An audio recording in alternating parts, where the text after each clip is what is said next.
Bom, essa daqui é a maneira que eu achei mais fácil de conseguir explicar o exercício, tanto o conteúdo dele como a forma que eu estou fazendo ele aqui também, né?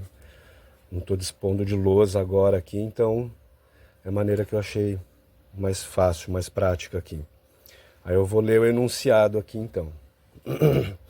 Na figura abaixo, um cordame inextensível, ou seja, um cordame que não vai esticar, não vai comprimir, ele não vai fazer nada disso, ele vai continuar do tamanho que ele é mesmo. Está enrolado na superfície de um cilindro maciço, que é esse aqui. Na superfície de um cilindro maciço, de massa M e raio R, apoiado sobre um plano horizontal. O cordame sai da parte superior do cilindro, seguindo horizontalmente até passar por uma polia cilíndrica. Então ele sai daqui, passa por essa polia, né? Uma polia cilíndrica, de massa M4 e raio R2. E continua paralelo a um plano inclinado, né? Que forma um ângulo θ com a horizontal, onde está preso um bloco de massa 7m/2 dividido por 2. Bom, então a gente tem o bloco, a gente tem a polia e a gente tem o cilindro.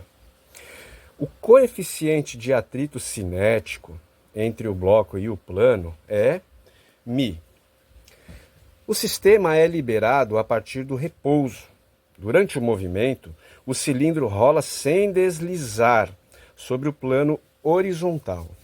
A polia gira sem escorregamento do cordame em sua superfície e o bloco desliza a rampa abaixo. Essas partes que eu marquei são partes muito importantes que tem nesse problema, né? São dados muito importantes aqui que ele traz para mim aqui, para a gente aqui, e deixa bem explícito, né? Então ele é um cordame inextensível, né? Ele não vai se estender. Aí é um cilindro maciço, que é diferente de um cilindro oco, que é diferente, por exemplo, de um cilindro que vai ter a massa, por exemplo, só no seu centro, né? Esses cilindros, eles têm comportamentos diferentes aí quando são submetidos a determinadas ações aí, né? Aí a gente vai ter a massa, a gente vai ter o quê? A gente tem aqui a massa M e a massa R para o cilindro maciço. Então ele está dando aqui só M e R para o cilindro maciço. Agora já para a polia cilíndrica de massa M4 e R2, ele já dá uma definição um pouco maior aqui sobre as proporções aqui dessa polia, né? E a nossa inclinação do nosso ângulo aqui, né? Da nossa descida aqui, né? Com a horizontal. E aí a gente tem um bloco de massa, que eu esqueci aqui até de marcar aqui também, mas vou passar aqui uma canetinha, de 7 vezes a massa dividido por 2, né? A gente tem o coeficiente de atrito. E aí ele diz o seguinte aqui, que durante o movimento o cilindro rola sem deslizar.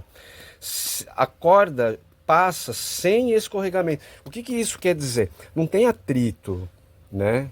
Não tem atrito. Então, o que vai acontecer aqui assim? Isso é uma coisa muito importante, porque se ele tem atrito, aí a nossa conta muda, né? Aí fica de uma outra maneira, né?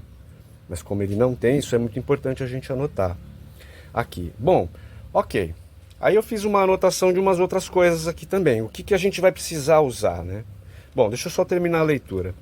Após o bloco percorrer uma distância D, que é essa distância que ele vai percorrer, ao longo do plano inclinado, determine a sua velocidade. Então a gente tem que chegar numa fórmula final aí para velocidade, certo? A gente tem que conseguir achar essa fórmula final aí. Bom, ok, vamos lá. Aí o que acontece aqui? O que eu separei aqui? Eu separei aqui o final da história. O que a gente tem que achar é isso aqui, né? A gente já tem que achar isso daqui. E o que é isso daqui? ΔU. O que é o ΔU? Ele é a variação de energia potencial gravitacional do bloco, ou seja, a energia do bloco, a potencialidade que ela tem de gravitacional aqui. Essa história é por causa da descida aqui. Então a gravidade ela está influenciando aqui nesse cara, né? Menos o atrito, que vai ser igual à conservação de energia, né? Que vai ser a soma de toda a energia que é aplicada através do cilindro, que é aplicada através da polia, né? O cordame, tudo isso daqui vai influenciar aqui na história nessa história final aqui pra gente, né?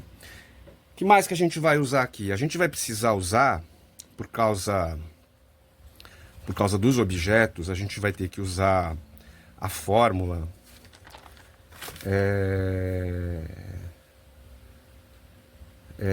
da inércia, tá? E o que é a fórmula da inércia? É uma constante vezes a massa vezes o raio ao quadrado, ok? Essa aqui é a fórmula usada para a inércia. A gente vai precisar também fazer uma relação, né, entre os movimentos rotacional aqui, de translação e rotação também, né? Aí a gente vai ter aqui a velocidade, né? A velocidade linear tangencial, né? Ela pode representar a corda da borda da polia, né? A gente vai ter a velocidade angular, né? Representa a rotação da polia, isso daqui, né? Ela é medida em radianos por segundo, né? E a gente vai ter o raio também, né? Então eles são proporcionais aqui, né? Existe uma ligação entre eles aqui, né? A gente vai ter μ, que é o nosso coeficiente de atrito, e a gente vai ter a nossa distância percorrida aqui, né? Descontando aqui junto com o seno aqui, junto com o ângulo da queda aqui da história aqui, né? De como que ele vai aqui. Bom, então, feito essa parte aqui, eu vou passar agora aqui para... Vou virar a página aqui que fica mais fácil. Agora eu vou fazer a parte das contas em si, né? Então a gente vai usar a fórmula do momento da inércia do cilindro, né? No caso, o nosso é um cilindro maciço. Ele se refere a um cilindro maciço que nem disse lá. Então a gente usa para quando é cilindro maciço, a gente usa no lugar de K, porque I vai ser igual K M R quadrado. Então, aí passando para nossa realidade aqui agora do cilindro maciço, eu vou ter o quê? Eu vou ter que o momento de inércia vai ser igual a meio, tá? Para quando o cilindro é maciço, a gente usa meio no lugar do K ali, a gente vai substituir por meio, né? Quando a gente fala de um cilindro oco, por exemplo, que isso tudo já foi calculado antes, né? Em outros testes, né? Em outras coisas, né? Então a gente vai ter que ele é 1, por exemplo, né? Uma parede fina, né? Quando ele é oco, assim, né? Por exemplo, como um copo, né? Assim, por exemplo, tirando a parte da borda do fundo, né? Oco, né? Uma esfera maciça, por exemplo, ela é 2/5 mr ao quadrado, né? É diferente, né? Uma esfera oca, por exemplo, ela é 2/3 mr ao quadrado, né? Momento de inércia. Se não viu aqueles exercícios, uma experiência que fala sobre os cilindros girando, é muito legal dar uma olhada, porque você, né? Inclusive tem num vídeo, acho que da própria Univesp, aí no YouTube acho que deve encontrar aí, talvez, não sei, no site da Univesp mesmo. Eles fazem uma experiência com cilindros rolando, né? Um cilindro que ele tem... Porque um cilindro... Eu vou tentar desenhar um cilindro aqui. Um cilindro, quando ele é maciço, ele tem um comportamento. O cilindro, quando ele é oco, ou seja, ele só tem a borda, que ele é vazio aqui, né? Ele tem outro comportamento. E o cilindro, quando ele tem a massa localizada aqui no centro, diferente desse aqui, a massa desse cilindro está nas bordas, né? A massa desse cilindro aqui, que ele é inteiriço, ele está em todo lugar aqui, né? Então o comportamento desses três cilindros é diferente. O que é diferente também, se você pegar um mesmo cilindro e colocar o centro de massa aqui, ó, e colocar a massa aqui, sendo que o centro é aqui, aí o que que vira? Nossa, aí muda tudo, ele não consegue nem ir para lá, nem ir para cá, você pode até colocar numa descida, assim, que a coisa ela não se mexe, né? E etc e tal. E é muito engraçado, porque quando você coloca esses três aqui para ver em uma descida quem chega primeiro, a impressão que se tem é que o que tem mais massa que vai chegar primeiro, e não é verdade. O que tem mais massa no centro chega mais rápido do que os outros. É um experimento muito legal de se ver, mas vamos continuar aqui. Estava falando sobre o cilindro maciço, né? Então, como é que vai ser adaptando isso aqui para o nosso cilindro maciço? Então vai ficar meio, certo? M, R ao quadrado. Então, a gente tem a fórmula da inércia aqui, já falando do cilindro, ok? Então a gente sabe que o momento da inércia do cilindro, vou colocar aqui, momento, inércia, né? Do cilindro maciço é esse daqui. A gente sabe que desse mesmo cilindro maciço, o M é a massa, e a gente sabe que o R é o raio. Perfeito. Aí agora vamos falar sobre a polia. A polia, no exercício, o que ela dá pra gente? Ela diz que ela tem uma massa de M dividido por 4 e um raio de R dividido por 2, né? E agora a gente vai ver o que? A gente vai ver o momento da inércia.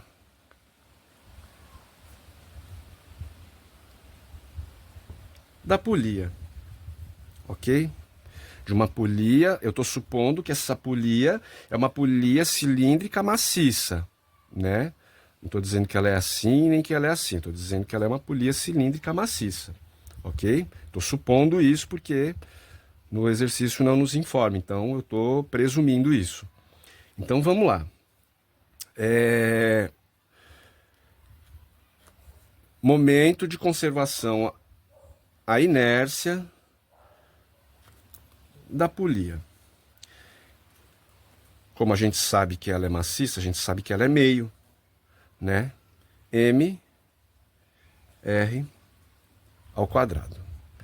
Então, a gente aplicando isso com os dados que a gente tem aqui, a gente vai ter que o momento de inércia da polia é meio,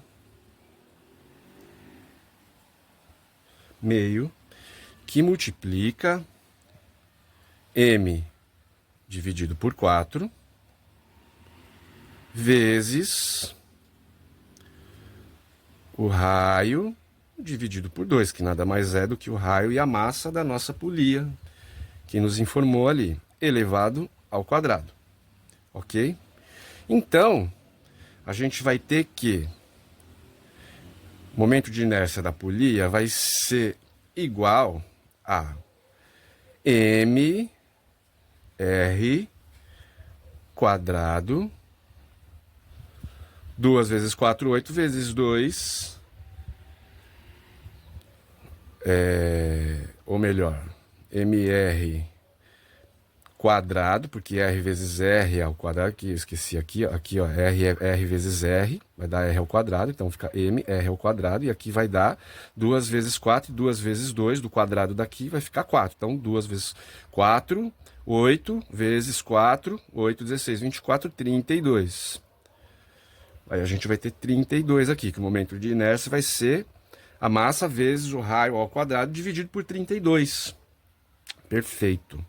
Agora, a gente tem o momento de inércia do cilindro maciço, a gente tem esse momento de inércia também da polia. E agora a gente precisa de quem? A gente precisa saber sobre o bloco, certo? Bom, o bloco. O bloco ele desce a uma distância d, diz ali no enunciado, ao longo do plano. Ou seja, é a altura perdida, né? Que ela vai ser igual à distância vezes o seno de teto. O seno de teto é a nossa inclinação e a distância vezes a nossa inclinação, né? Então, isso aqui ainda é uma parte mais simples do enunciado. E a gente também vai ter uma outra questão aí, que é o coeficiente de atrito, certo? Que é o nosso Mi.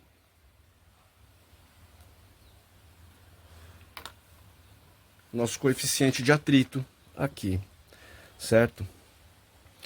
Aí a gente vai ter o que? A gente vai ter esse bloco que ele vai percorrer, né, a distância ali na descida, como diz ali no enunciado, né? Ele vai ter que percorrer essa distância, né?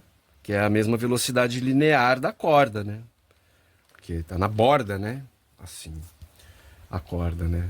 Aí o que a gente vai ter que usar aqui agora também, né? No meio dessa história aqui agora, a gente tem que fazer a relação, né, desses movimentos todos aí. Como que a gente vai fazer a relação desses movimentos todos? Através dessa formulazinha aqui. E o que essa formulazinha aqui ela diz pra gente? Ela diz que a velocidade linear ou tangencial, né, representa a velocidade da corda ou da borda da polia por metros por segundo, né? A gente vai ter a velocidade angular, né, da nossa polia, e aí a gente vai ter o nosso raio, né? Então, o que a gente faz aqui agora? Vamos ver essas relações cinemáticas, né? Que são, ou seja, é muito importante lembrar que ela é sem deslizamento e sem escorregamento, tá? Então, que deixa muito claro isso daí no nosso exercício, né? Então, a gente vai fazer o quê? Vamos fazer as relações cinemáticas dessa história. Primeiro, vamos fazer a relação cinemática da polia, né? Sem deslizamento, né? Vamos lá.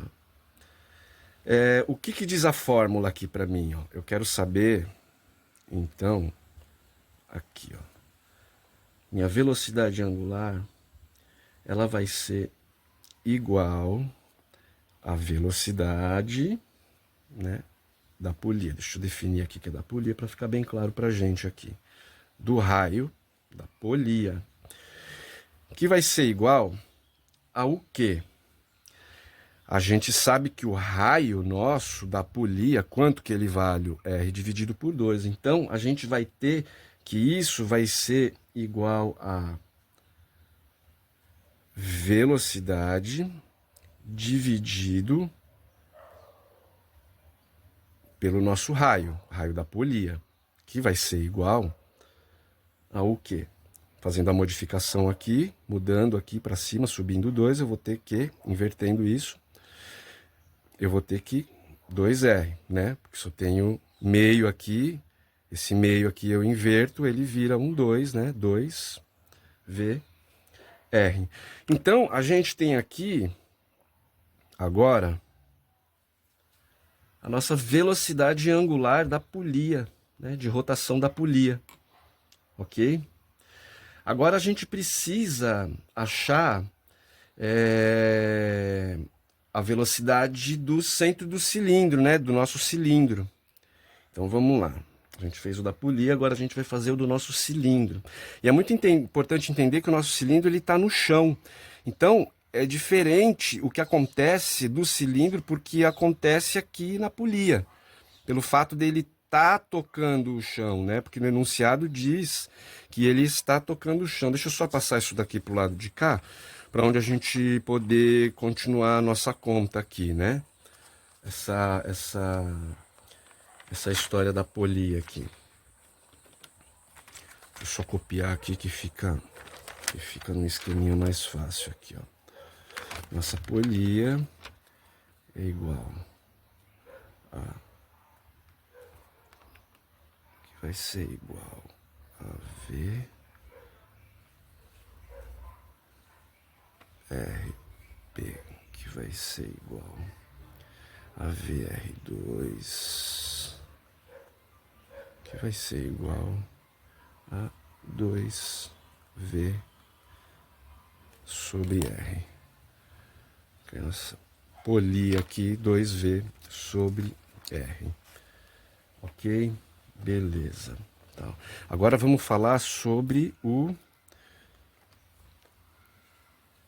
cilindro. O que acontece com o cilindro que está no chão? É que ele rola sem deslizar com o chão, né? Não tem atrito, né? O atrito ali é zero ali, né? Onde ele vai rodando, ele vai encostando, né? Então ela é a velocidade do centro do cilindro aqui que vai nos importar aqui agora nessa história, né? Que vai ser o quê? O nosso VC vai ser igual WC R, né? Onde VC vai ser a velocidade do centro do cilindro, né? Deixando bem claro isso. Por que eu estou falando isso aqui agora? Porque a nossa velocidade do cilindro é diferente da velocidade da polia. E por quê? Eu vou tentar explicar aqui. A nossa velocidade, ela vai ser o seguinte. Nossa velocidade vai ser o seguinte, ela vai ser V vai ser igual à velocidade da corda, certo? Só que a velocidade da corda é igual ao quê? A velocidade mais a velocidade, que vai ser igual a 2 vezes a velocidade. Então, nossa velocidade vai ser igual a V dividido por 2. Nossa, né? Aí, mas por que a nossa velocidade ela é 2 vezes o que é a velocidade da polia? Justamente porque a gente tem o movimento da rotação e o movimento da translação. Agora, como que eu posso provar isso para você? Eu vou fazer o seguinte aqui, eu vou fazer um seguinte desenho aqui, ó. Eu vou fazer primeiramente aqui o desenho do movimento de translação. Então eu vou fazer o movimento de translação e depois eu vou desenhar o movimento de rotação com os vetores nos pontos em que eles se encontram, né? Então vamos lá. Primeiro eu vou fazer o desenho do... Porque o nosso cilindro, entenda bem, assim, o nosso cilindro diferente, ele toca o chão, então ele tem um movimento de translação, né? Ele anda, né? É diferente da nossa polia. Então vamos lá. Eu vou fazer aqui o desenho dos vetores, né? Da translação. Então deixa eu colocar aqui. Translação. Vamos pegar os pontos principais aqui do nosso vetor aqui, né? Quando ele faz um movimento de translação, então, por exemplo, a Terra dando volta em torno do Sol, por exemplo, né? É um movimento de translação. Todos os pontos que a gente pegar na Terra têm a mesma velocidade, o que é diferente do movimento de rotação, né? O movimento de translação é diferente, né? A velocidade deles. Por que é diferente? Quando eu tenho um movimento de translação, então eu vou apontar aqui para a minha direita, né? Esses vetores, dizendo que é para cá que eles estão indo. Eu vou dizer o seguinte, assim, aqui em cima eu tenho uma velocidade, um vetor V, um vetor velocidade, ok?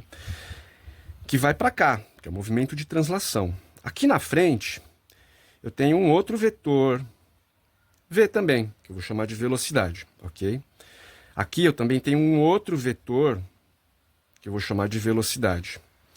Aqui do lado de cá atrás, eu tenho um outro vetor, deixa eu fazer ele pequenininho aqui, porque eu vou chamar de velocidade. E no centro eu tenho um outro vetor, que eu vou chamar de velocidade. Então, no movimento de translação, eu tenho todos os pontos do meu cilindro, da minha esfera, no caso nosso aqui do cilindro, ele tem a mesma velocidade, ele tá usando, né, ele tem o mesmo vetor, ele aponta para o mesmo lado.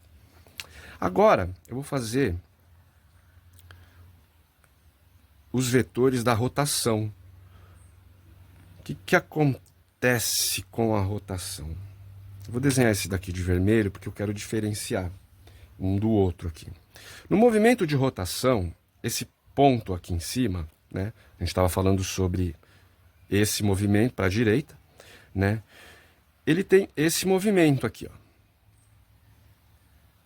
Esse vetor, velocidade, ele tem esse movimento aqui em cima. Já aqui, ele não vai ter esse movimento. Como ele é rotacional, como ele está rotacionando, esse vetor V, agora ele mudou 90 graus, né? E quando a gente pegar esse outro vetor aqui embaixo, por que é tão importante tudo isso? Porque no exercício diz que aqui a corda ela toca aqui e aqui ele toca o plano. Então quer dizer, então muda tudo, que é diferente da polia que não toca, né? Então muda tudo. Então o que vai acontecer aqui? Eu vou ter esse vetor aqui apontando para o lado oposto, né? Olha só que legal, que coisa diferente. Esse vetor que sai aqui de trás, ele aponta para cá, né? E aí a gente vai ter o centro aqui, que aqui não nos importa, porque aqui não vai ter, né? Não existe movimento. Ele rotaciona, né? Em cima do próprio eixo, né? Então, o que acontece? Agora, por que eu estou desenhando isso? Porque eu quero juntar essas duas figuras numa figura só. E aí você vai entender por que aqui em cima ele é 2 vezes a velocidade que é aqui no centro do eixo. Entendeu?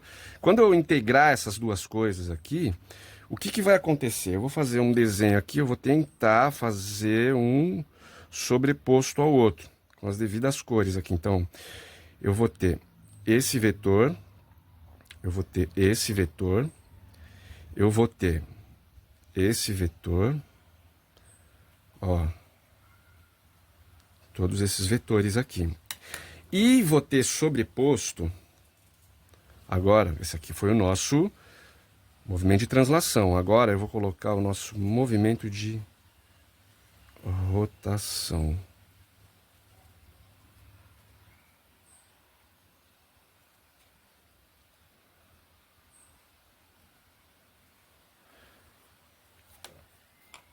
Né?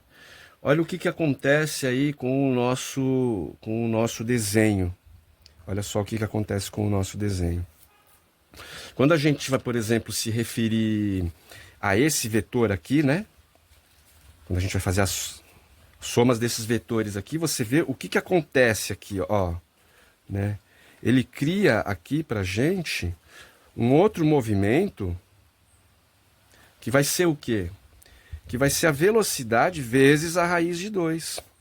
E olha só que legal, aqui ele vai fazer a mesma coisa, né? Aqui ele vai fazer a mesma coisa, né? Então, se a gente pegar aqui, ele vai fazer velocidade vezes a raiz de 2, né? Agora, olha só que coisa que acontece aqui. O porquê que a gente diz que nesse aqui onde não há atrito, aqui não tem velocidade, aqui a velocidade é 0. Aqui a velocidade é 0 e aqui é 2 vezes a velocidade. Olha por que aqui é 2 vezes a velocidade. Olha o vetor de cima, para onde eles apontam. Olha para onde eles vão. Olha o que acontece com o vetor de cima, tanto um quanto o outro. Então a gente tem que aqui em cima, a velocidade ela é 2 vezes, né? Então ela é 2 vezes a velocidade. É por isso que é diferente quando ele toca o plano e quando ele não toca o plano, né? Agora, falando sobre o cilindro, para a gente aplicar isso daqui agora, essa fórmula, né? Vamos aplicar essa fórmula aqui do movimento da velocidade angular agora para a parte cilíndrica também, né? Se a gente tem que a nossa velocidade vai ser igual a V dividido por 2, né? Vai ser a velocidade dividido por 2. Então a gente vai substituir isso daqui agora na fórmula. Então a gente vai ter lá a fórmula que é a velocidade angular vai ser igual ao quê? Substituindo, né, eu vou ter a velocidade dividido por 2 vezes r, certo? Porque se era VC é igual a WC R, a gente substitui, no lugar do VC a gente vai colocar esse cara aqui, V dividido por 2, né? Levo o R para o outro lado, vou ter que W vai ser igual a V dividido por 2R, ok? Aí a gente vai ter também aqui, deixa eu só anotar aqui bem assim para ficar bem mais fácil, no finalmente ali da gente conseguir juntar toda essa história aqui. Então vamos lá. Agora, o que a gente tem que fazer nisso daqui? A gente tem que fazer agora sobre a parte de conservação de energia. A gente finalmente vai chegar naquela parte da fórmula inicial ali onde a gente tinha mexido, né? A gente vai resolver essa partezinha aqui, né? Então vamos lá. Então aí o que acontece aqui? Deixa eu dar uma separada aqui para a gente poder continuar aqui. Eu vou ter a conservação de energia, né? O trabalho de atrito, né? Que é a energia perdida do bloco, né? A gravidade, né? Menos o trabalho dissipado pela força de atrito, né? Que vai ser o quê? Vai ser a soma das energias cinéticas finais, né? Então vamos lá. A energia potencial perdida pelo bloco, né? Que é a variação de energia potencial gravitacional do bloco. Qual que é a fórmula para ela? É ΔU vai ser igual a massa do bloco vezes a gravidade vezes a distância menos vezes a nossa inclinação aí, né? Vezes o seno de θ. Aí, aplicando isso na nossa fórmula, que a gente sabe que o nosso bloco é 7 vezes a massa dividido por 2. Então, aplicando para nosso caso aqui, a gente vai ter que 7m dividido por 2 vezes a gravidade, vezes a distância, vezes o seno de θ. Né? É importante lembrar aqui, por que tudo isso? É importante lembrar porque tem uma normal aqui, né? Existe uma gravidade aqui que aponta e faz esse bloco, né, pesar aqui, né, nesse plano, né? Então, coeficiente de atrito tem tudo isso, né? A gente não pode esquecer que tem essa normal aí, né? E aí a gente vai ter o quê? A gente vai ter a força de atrito. E o que é a nossa força de atrito? Né? É essa variação aqui da massa do bloco aqui, ó, como é que a gente, da variação de energia potencial gravitacional do bloco, né, vezes o quê? Vezes o nosso coeficiente de atrito, né? Então a gente vai ter o quê? Que o nosso atrito, que a nossa força de atrito vai ser igual a μ C vezes a massa do bloco, vezes a gravidade, vezes o cosseno de θ, né? Porque é a nossa normal, né? É a nossa normal, a massa, a gravidade, o cosseno de θ, né? Porque é a nossa força de atrito, que é o processo contrário, né? Do que está vindo o nosso bloco, né? Vai fazer força contrário aí. Então a gente vai ter o cosseno, né? É o contrário, né? Então aí a gente vai ter a força de atrito vezes a massa, vezes a gravidade, vezes o cosseno, né? Que é o trabalho oposto a esse movimento aí. Então a gente vai ter o trabalho do atrito. Vai ser o quê? Vai ser igual a μ vezes a massa, que é o tanto que ele vai ter que trabalhar, né? Vezes a gravidade, vezes o cosseno de θ, vezes a distância, Que é o trabalho total dele aí, né? Força de atrito. Agora a gente tem o trabalho total dessa força de atrito aí, né? Então, com isso daqui, a gente já consegue fazer o quê? A gente já consegue... Deixa eu dar uma mudada aqui para ver se consigo encaixar direitinho aqui dentro da câmera aqui, para não perder nada aqui. A gente já consegue ir para uma outra parte, né? A gente consegue fazer o quê? A gente já consegue definir o nosso lado esquerdo aí da história. A gente já tem tudo que a gente precisa, né? Aqui, ó, basicamente, né? A gente tem o quê? Eu vou copiar essa fórmula aqui para cima, que é o nosso 7m dividido por 2, vezes a gravidade, vezes a distância, vezes o seno de θ, né? Então, eu vou ter que... O meu bloco, 7m dividido por 2, vezes a gravidade, vezes a distância, que multiplica o seno de θ. Aí, menos, né? Que é isso aqui que está na nossa formulazinha aqui no começo, né? W menos... Dá para virar aqui agora, mas... O quê? O nosso mi vezes o cosseno do nosso ângulo. Ok? Então, a gente tem aqui agora já o nosso lado esquerdo da nossa função final aí, né? Agora vamos falar sobre as energias cinéticas finais, né? Que a gente vai ter que expressar isso tudo em velocidade, né? Porque a gente quer saber a velocidade. Então vamos lá. A fórmula da energia rotacional, né? A gente tem que voltar nela aqui, né? Existe uma relação, né? Como eu falei ali, entre a velocidade angular e o raio, né? Então agora a gente tem que fazer o quê? A gente tem que chegar agora nesses resultados finais aqui agora, certo? Então, como que vai ficar essa história aqui agora nossa? A gente tem que fazer o seguinte. A gente tem que pegar o bloco. Vamos falar sobre as energias totais aqui, né? Eu tenho que pegar a energia de translação, a energia de rotação da polia, do cordame. Então vamos lá. Então as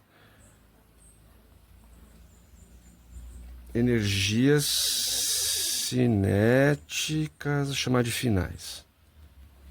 Energias cinéticas finais. Vamos falar primeiro sobre o bloco. Ok. Ele é o que? Translacional, né? Translação, a história dele. Então, vamos lá. A constante do bloco, né? A constante do bloco é sim, porque sobre o que a gente está falando aqui? A gente está falando sobre o movimento de inércia, né? Que vai ser igual ao que? Km, certo? É V quadrado. Agora, né? K do nosso bloco. Então, como é que ele vai ficar aqui? K vai ser igual a meio vezes a massa, a velocidade ao quadrado, que vai ser igual ao quê? Então, passando para a nossa realidade aqui, a gente vai ter que meio vezes a nossa massa do bloco é 7m dividido por 2 vezes a velocidade ao quadrado. A gente vai ter que a energia final do nosso bloco vai ser 7m dividido por 4 vezes a velocidade ao quadrado. Agora vamos falar sobre o cilindro.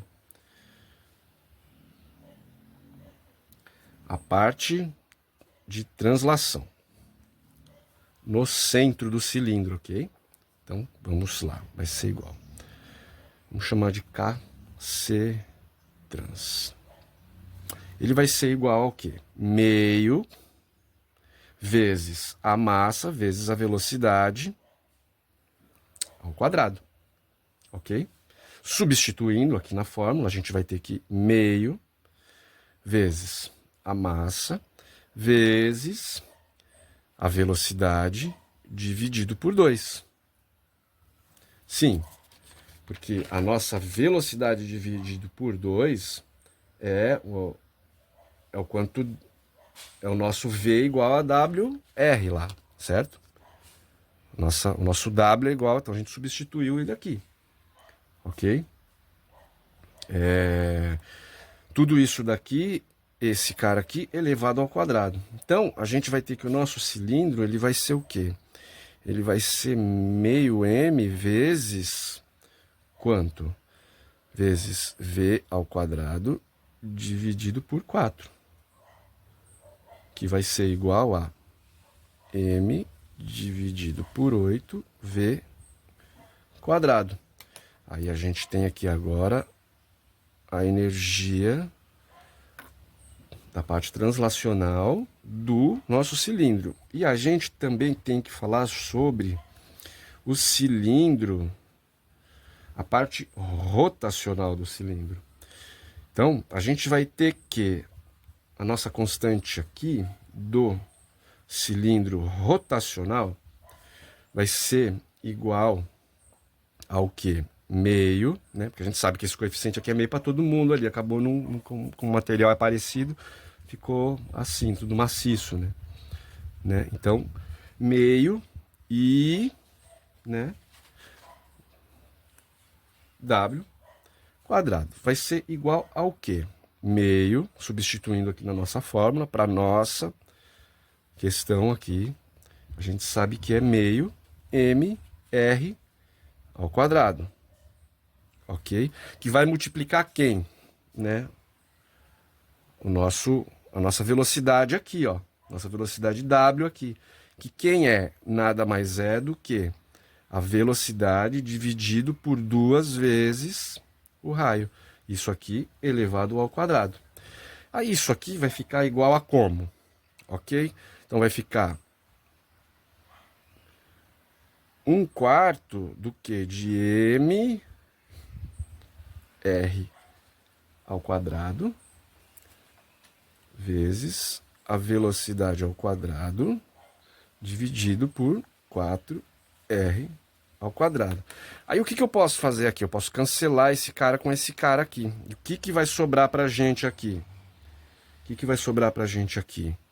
4 vezes 4, 16. Então a gente vai ter 1 sobre 16, que multiplica a massa vezes a velocidade ao quadrado. Ok.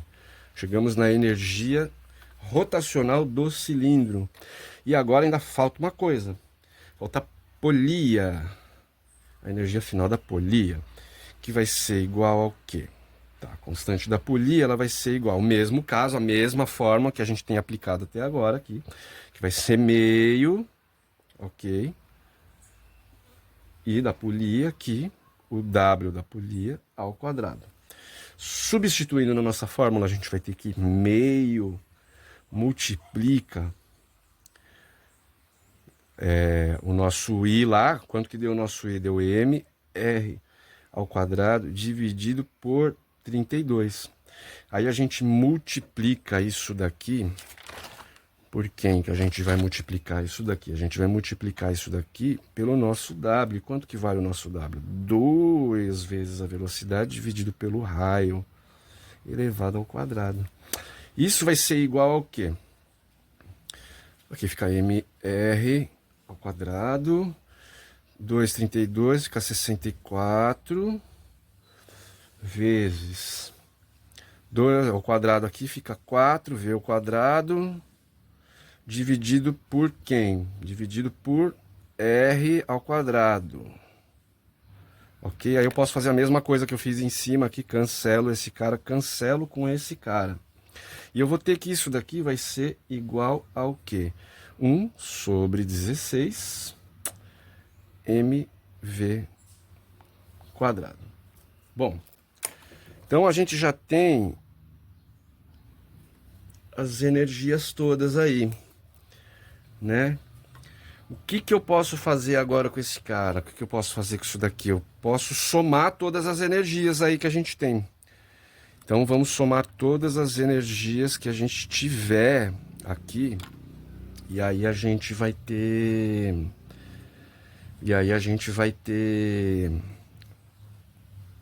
quase chegado no finalzinho aqui do nosso exercício. Bom, 16 é o maior que tem aqui, né? Então eu vou passar tudo para 16 aqui, né? Porque é tudo múltiplo aqui. Eu vou passar então em maneira aqui tudo para 16, né? Então eu vou ter o quê? Eu vou ter que o bloco ele vai ser igual ao quê? A 7/4 vezes a massa vezes a velocidade ao quadrado, que vai ser igual ao quê? Passando para tudo para 16 avos aqui, vai ficar como, né? Vai ficar 28 sobre 16 vezes a massa vezes a velocidade ao quadrado. Ok, vamos fazer isso também agora para o cilindro, a parte de translação. Eu tenho que ele é 1/8 vezes a massa vezes a velocidade ao quadrado. Passando para 16, eu vou ter que isso fica 2 sobre 16 vezes a massa vezes a velocidade ao quadrado. Ok, agora eu tenho a parte do cilindro, a parte de rotação do cilindro. O que me diz a parte de rotação do cilindro? Que ele é 1 sobre 16, que multiplica a massa vezes a velocidade ao quadrado, porque ele já estava assim mesmo, então ele continua. A polia vai entrar no mesmo caso. A polia, a rotação da polia vai ser 1 sobre 16 vezes a massa vezes a velocidade ao quadrado. Vê que está tudo, né, no mesmo padrão, né? Velocidade ao quadrado, velocidade ao quadrado, velocidade ao quadrado vezes a massa, né? Todos eles, né? Aí somando tudo, eu vou ter o quê? Eu vou ter que 28 sobre 16 mais 2/16 mais 1/16 mais 1/16. Eu vou ter que isso tudo vai ser 32/16, que vai ser igual a 2. Legal. Então, eu tenho que a minha constante final, né? Então, o meu K final, a minha constante final, ela vai ser igual a 2. Uma constante é sempre um número, né? Uma constante que ela vai ser igual a 2, né? Agora, igualando tudo isso na fórmula que a gente já tinha aqui, né? Pegando a parte do lado esquerdo aqui, igualando agora com a nossa parte do lado direito, né? Tenho que eu vou ter que a nossa constante final vai ser 2, né, vezes a massa vezes a velocidade ao quadrado, né? Vezes a velocidade ao quadrado, né? Aí eu vou ter o quê? Eu vou juntar tudo isso daqui agora. Então eu vou ter 7m dividido por 2 vezes a gravidade vezes o d de distância, que multiplica o nosso seno de θ, menos mi, que multiplica o cosseno de θ, vai ser igual ao quê? A 2 vezes toda a nossa energia aqui, né? Toda a nossa energia aqui que eles produzem aqui, nossas energias cinéticas finais aqui, 2 vezes a massa vezes a velocidade ao quadrado. Aí eu vou ter o quê? Eu vou fazer algumas manipulações agora nisso daqui, né? Então vou jogar, que eu quero saber a velocidade, né? Que é o que nos interessa aqui, então tem que isolar esse V aqui. Então o que eu vou fazer aqui?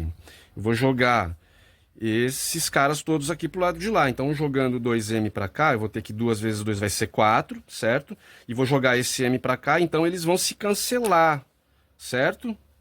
Então, eles vão se cancelar. E já sabendo que eles se cancelam, então eu vou ter que 7 dividido por 4 vezes a gravidade vezes a distância, que multiplica o seno de θ menos mi vezes o cosseno de θ, né?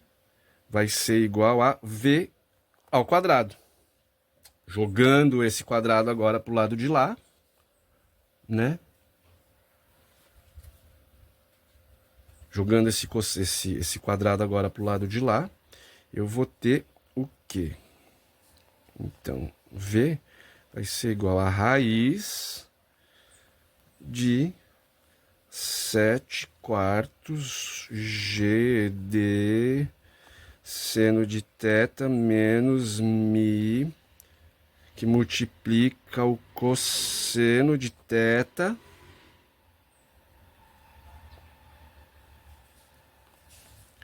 Vou ter a raiz disso daqui. Então, essa é a nossa resposta final. V é igual a raiz de 7/4, que multiplica a gravidade, a distância, o seno de θ menos o atrito vezes o cosseno de θ. Tá aqui. Nossa fórmula final. Se quiser manipular mais um pouquinho ainda, você pode dizer que V vai ser igual a 7/4, né? GD, colocar tudo isso aqui entre parênteses, uma chave assim, né? GD seno de θ menos mi cosseno θ, fecha, aqui elevado a meio. Bom, é isso.